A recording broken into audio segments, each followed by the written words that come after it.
पुराने जमाने की बात है। एक ताजिर था जो शहर से दूर एक गांव में रहता था। वो तिजारत के लिए रोजाना शहर जाता और मुख्तलिफ अशिया की खरीदो फरोख्त किया करता। तिजारत करने के लिए उसके पास एक गधा था। वो गधे पर सामान लाकर रोजाना शहर जाया करता। ताजिर अपने गधे की बहुत अच्छे तरीके से देखभाल करता, उसकी खुराक का बहुत ख्याल रखता, उसे वक्त पर चारा डालता और पानी पिलाता, क्योंकि ताजिर को पता था कि उसकी तिजारत के लिए इस गधे की बहुत जरूरत है। गधा बहुत सेहतमंद था। ताजिर बहुत सारा सामान एक साथ गधे पर लाकर फरोख्त के लिए शहर ले जाता, लेकिन उसका गधा बहुत कामचोर और आलसी था। उसको भागना दौड़ना खाना पीना बहुत पसंद था। ओह, आज फिर शहर जाना पड़ेगा। मुझे हमेशा छुट्टियां क्यों नहीं हो जाती? मुझे छुट्टियां बहुत पसंद हैं।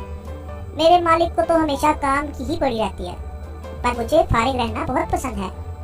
मेहनत करना तो बिल्कुल भी मुझे अच्छा नहीं लगता। ताजिर अपने गधे पर सारा सामान लाकर शहर ले जाता और ताजिर को शहर जाने के लिए एक नदी को पार करना पड़ता था। शहर जाकर वो सारा सामान बेच लेता। ताजिर को हर रोज बाजार की मांग के मुताबिक अशिया की तिजारत करनी पड़ती थी। कभी कपास तो कभी नमक, कभी सब्जियां तो कभी फल। ताजिर को पता लगा कि बाजार में नमक की मांग बहुत बढ़ गई है। ठीक है, मैं बहुत जल्दी नमक लेकर आ जाऊंगा। उसने अपने गधे पर 4 बोरियां नमक की लादी, पर उसको मालूम हो गया कि 4 बोरियों का वजन काफी ज्यादा है। ओहो, मेरा गधा इतना वजन नहीं उठा सकता। इसका वजन थोड़ा कम करना पड़ेगा, यही ठीक रहेगा। उसने गधे की पीठ से एक बोरी उतार दी, फिर भी गधा आगे जाने के लिए तैयार नहीं था। ताजिर को अपने गधे का तो बहुत ख्याल था, पर उसको अपने गधे का पता था कि वो बहुत कामचोर और आलसी है। उसने एक छड़ी गधे की पीठ पर मारी और उसे बाजार ले जाने की कोशिश करने लगा।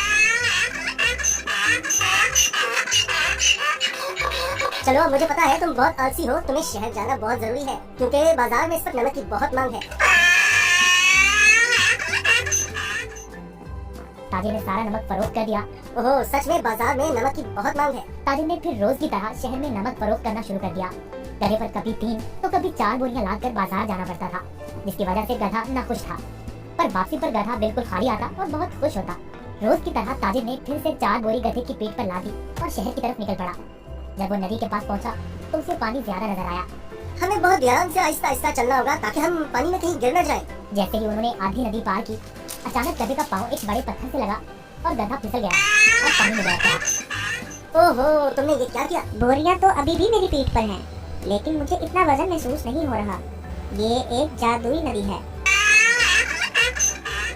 गधा इस बात से हैरान था कि नदी में फिसलने की वजह से उन बोरियों का सारा नमक नदी में घुल गया था और बोरियों में से नमक खत्म हो चुका था। इसकी वजह से गधे को वजन महसूस नहीं हो रहा था, क्योंकि बोरियों में नमक बचा ही नहीं था, सब खत्म हो चुका था। ओहो, मेरी सारी मेहनत जाया हो गई और मैं शहर जाकर क्या करूंगा? सारा नमक तो बह गया है। शुक्र है खुदा का, मेरा गधा दोस्त सही सलामत है। गधे को कुछ नहीं हुआ। शहर जाने का कोई फायदा नहीं, मुझे अब घर जाना चाहिए। वाह, कोई वजन भी नहीं और काम भी नहीं। ये तो कमाल की नदी है। फिर अगले दिन ताजिर ने 4 बोरियां गधे की पीठ पर लादी और शहर की तरफ निकल पड़ा।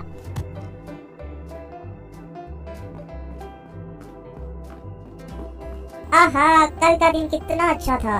कोई काम भी नहीं करना पड़ा था। आज मुझे फिर काम करना पड़ रहा है। ठीक है, आज फिर से मैं आलसीपन दिखाता हूँ और अपना वजन कम करता हूँ। फिर तो मैं नदी से ही घर वापस जा सकता हूँ, कल की तरह। वो एक जादुई नदी है जो मेरा वजन कम कर देती है। वो कल की तरह आज भी मेरी मदद करेगी। ताजिर उस दिन गधे की चालाकी से बिल्कुल बेखबर था। रोज की तरह ताजिर अपने गधे के साथ इस नदी के पास पहुंचा तो गधा ताजिर से पहले ही इस नदी की तरफ जाने लगा। ताजिर ने उसे रोका। रुको रुको, गधा फिर से नदी में फंस गया जहाँ वो पहली बार फिसला था। ओहो, तुमने क्या किया? कहीं गधे, जल्दी से बाहर आओ। लेकिन बहुत देर हो चुकी थी। बोरियों का सारा नमक नदी में घुल गया। गधे को अब कोई वजन महसूस नहीं हो रहा था। वाह, ये हुई ना बात। कोई वजन भी नहीं और काम भी नहीं। ये दोबारा कैसे? जरा सोचता हूँ, ये जानबूझकर मेरे साथ यही चालाकी तो नहीं कर रहा। ओह काहिल गधे, मैंने तुम्हारा इतना ख्याल रखा और तुमने मेरे साथ क्या किया? इसे घर वापस ले जाता। मुझे पता है, अब देखो मैं तुम्हें कैसे सबक सिखाता हूँ। गधे ने सोचा, मैंने काम चोरी का ये अच्छा तरीका ढूंढा है, पर ताजिर का तो आज कुछ और ही रहन था। अगले रोज ताजिर ने गधे की पीठ पर 6 बोरियां रुई की लाद दी, लेकिन गधे को थोड़ा सा भी वजन महसूस न हुआ। ओहो, इतनी ज्यादा बोरियां? कोई मसला ही नहीं। शहर तक जाना किसने है? इस जादुई नदी तक तो जाना है बस। और वो शहर की तरफ जाने लगे। जब वो नदी के पास पहुंचे तो अचानक से गधा नदी पार करने लगा और उसी जगह पर फिसला जहाँ वो पहले फिसलता था। ताजिर बाहर खड़ा होकर ये सब मंजर देख रहा था। ओहो, ये मेरी पीठ पर इतना वजन कहाँ से आ गया? ताजिर बहुत समझदार आदमी था। उसको पता चल गया कि उसका गधा जानबूझकर ये सब उसके साथ कर रहा है। इसलिए ताजिर ने इस दफा बोरियों में नमक के बजाय रुई भर दी थी। जैसे ही गधा नदी में फिसला तो रुई ने पानी जब्त कर लिया और गधे की पीठ पर वजन ज्यादा हो गया। हाँ, तुम मुझे इतने दिनों से बेवकूफ बना रहे थे। तुम्हारी इस हरकत से मेरा बहुत नुकसान हुआ है। तुम्हें इस बात का अंदाजा नहीं है क्या? अब तुम इसी तरह बोरियों के साथ घर जाओगे। गधे को उन बोरियों के साथ ही घर आना पड़ा।